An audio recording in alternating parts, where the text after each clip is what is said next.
Hi friends, నేను మీ David sir polity faculty.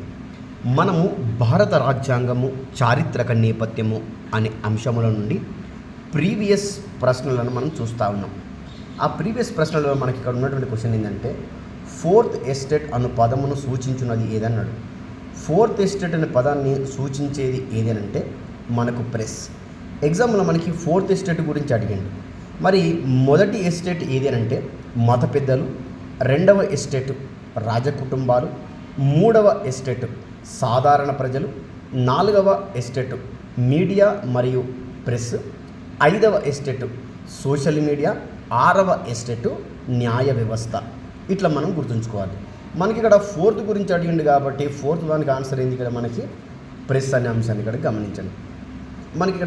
ఇక్కడ మన క్వశ్చన్ చూసుకున్నట్లయితే, భారతదేశంలో రాజకీయ అధికారమునకు ప్రధానమైనటువంటి ఆధారము ఎవరు అన్నాడు. ఇక్కడ భారతదేశంలో ప్రధానమైనటువంటి ఆధారం దేనికి, అధికారానికి ఎవరనంటే ప్రజలు. ఎందుకు అనంటే ఈ అధికారం అనేది ఎవరి ద్వారా వస్తుంది? ప్రజల ద్వారా వస్తుంది. ఎందుకనంటే మనది ప్రజాస్వామ్యమైనటువంటి పరిపాలన విధానము కాబట్టి. చూడండి, భారతదేశము స్వతంత్రము పొందిన నాడు ఎన్ని రకములైన రాజకీయ విభాగములుగా విభజించబడినది అన్నాడు. అంటే మనకి ఇక్కడ ఎన్ని రకాలుగా విభజించబడింది అంటే మనకు 3 రకాలుగా విభజించబడింది. ఏంటి అంటే బ్రిటిష్ ప్రావిన్సులు, సంస్థానాలు, చీఫ్ కమిషనరేటు ప్రాంతాలు. నెక్స్ట్ ఇక్కడ మనకి భారతదేశపు అత్యున్నత అధికారము కలిగినది ఎవరన్నాడు. సేమ్ రిపీట్ క్వశ్చన్ అయింది మనకి ఇక్కడ. అత్యున్నతమైన అధికారం ప్రజలకే ఉంటుంది. ప్రపంచంలో అమ్మ గుర్తించండి. ఇక్కడ మనకి ప్రపంచంలో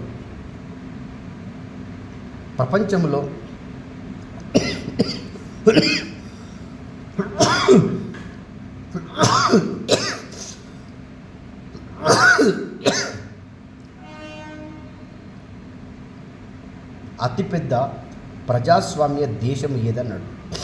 ప్రపంచంలో అతిపెద్ద ప్రజాస్వామ్యమైనటువంటి దేశము ఏదనంటే మనకు భారతదేశము మాత్రమే అన్న అంశాన్ని ఇక్కడ మీరు గమనించండి. కాబట్టి ఆన్సర్ ఏమవుతుంది? డి అవుతుంది. చూడండి, మనకి ఈ క్రింది వాటిలో సరిగా జతపరచబడనిది ఏది అన్నాడు. భారత ప్రభుత్వ చట్టము 1935 ఇది రైటే. క్యాబినెట్ మిషన్ ప్లాను 1946 రైటే. క్రిప్స్ కమిషను 1942 రైటే. భారత ప్రభుత్వ చట్టము మనకి 1919 మింటో మార్లే సంస్కరణ అన్నాడు. ఈ మింటో మార్లే సంస్కరణలు కాదది మాంటెంగు చేమ్స్ పర్డు రీఫార్మేషన్స్ అన్న అంశాన్ని ఇక్కడ మనం గమనించాలి. దీని తర్వాత మనం ఇక్కడ చూసుకుంటామా ఇంకొకటి ఇక్కడ మనకి ప్రకటన అన్నాడు. భారతదేశం ఆర్థిక సమానత్వము సిద్ధించేంత వరకు రాజకీయ స్వేచ్ఛ, ప్రజాస్వామ్యం అర్థము లేనివి. చూడండి, మనకి రాజకీయ స్వేచ్ఛ, ప్రజాస్వామ్యం ఒకదానికి ఒకటికి తోడు ఆర్థిక సమానత్వం నిజమైన రాజకీయ స్వేచ్ఛను, ప్రజాస్వామ్యాన్ని ఇస్తుంది. కాబట్టి ఇక్కడ మనకి ఏంది రైటు? ఇక్కడ మనకి సెకండ్ రైట్. సెకండ్ విశ్లేషణ సరి అయినది అన్న అంశాన్ని ఇక్కడ గమనించండి.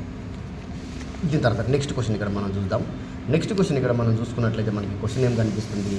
ప్రత్యక్ష ప్రజాస్వామ్య పద్ధతి సఫలమైనటువంటి దేశము ఏదన్నాడు. ప్రత్యక్ష ప్రజాస్వామ్య పద్ధతి సఫలమైనటువంటి దేశం ఎప్పుడు అడిగండి? ఇది మనకి 2009లో అడిగండి. ఎక్కడంటే మనకి స్విట్జర్లాండ్ దేశంలో సఫలమైంది. కాబట్టి ఆన్సర్ ఏంది ఇక్కడ మనకనంటే డి అనేది. చూడండి, మనకి నెక్స్ట్ క్వశ్చన్ ఏం కనిపిస్తుంది? ఇక్కడ మనకి 40 క్వశ్చన్. ఇక్కడ క్యాబినెట్ మిషన్కు అధ్యక్షత వహించినది ఎవరు అంటున్నాడు. ఇక్కడ మనకి ఆన్సర్ లేదు. క్లైమేట్ అట్లా అన్నాడు, సర్ స్టాఫర్డ్ క్రిఫరెన్స్ అన్నాడు, లారెన్స్ అన్నాడు, ఏవి అలెగ్జాండర్ అన్నాడు. ఇక్కడ అధ్యక్షత వహించింది ఏంటంటే ఎవరంటే లార్డ్ ఫెతిక్ అనే వ్యక్తి అధ్యక్షత వహించిండు. ఎవరు మనకి ఇక్కడ? ఫెతిక్ అనే వ్యక్తి అధ్యక్షత వహించిండు. అధ్యక్షత వహిస్తే ఈ క్రిప్స్ అనేటువంటి వ్యక్తి, ఏవి అలెగ్జాండర్ అనే వ్యక్తి అందులో సభ్యులుగా ఉండడము అనేటటువంటిది జరిగిందన్న విషయాన్ని ఇక్కడ మీరు గమనించాల్సిందే. దీని తర్వాత నెక్స్ట్ క్వశ్చన్ ఇక్కడ మనం చూస్తూ ఉంటే 1935 భారత ప్రభుత్వ చట్టంలో ఏ అంశము దిగువ తెలిపిన దానిలో లేదు అన్నాడు.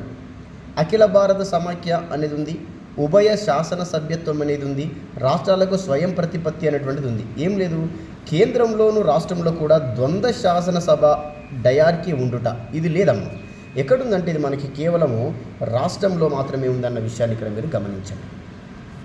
నెక్స్ట్ క్వశ్చన్ ఇక్కడ మనకి చూడండి, రాజ్యాంగ సభ అంటున్నాడు. రాజ్యాంగ సభ ఏ ప్రణాళిక ప్రకారం ఏర్పాటు చేయబడ్డది అంటే రాజ్యాంగ సభ అంటే ఏంది ఇక్కడ మనకి పరిషత్. ఏంది పరిషత్ అంటే రాజ్యాంగ పరిషత్.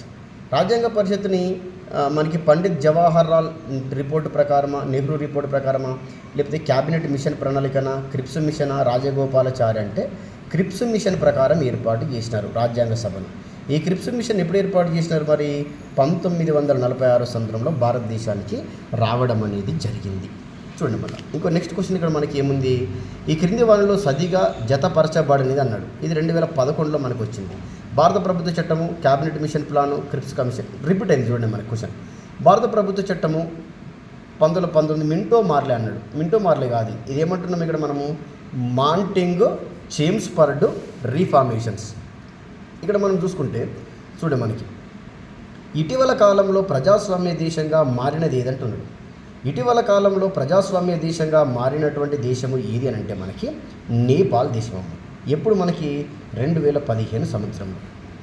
చూడండి మనకి ఇక మళ్ళా 45వ క్వశ్చన్ ఇక్కడ మనకి సామ్రాజ్యవాదం డోడోలాగా మరణించినది అన్నదెవరు అంటున్నాడు. ఇక్కడ మనకి ఈ విషయాన్ని కామెంట్ని చేసింది ఎవరని అంటే మనకి లార్డ్ క్లైమెట్ అట్లీ అనే వ్యక్తి కామెంట్ చేయడం అనేటటువంటిది జరిగింది.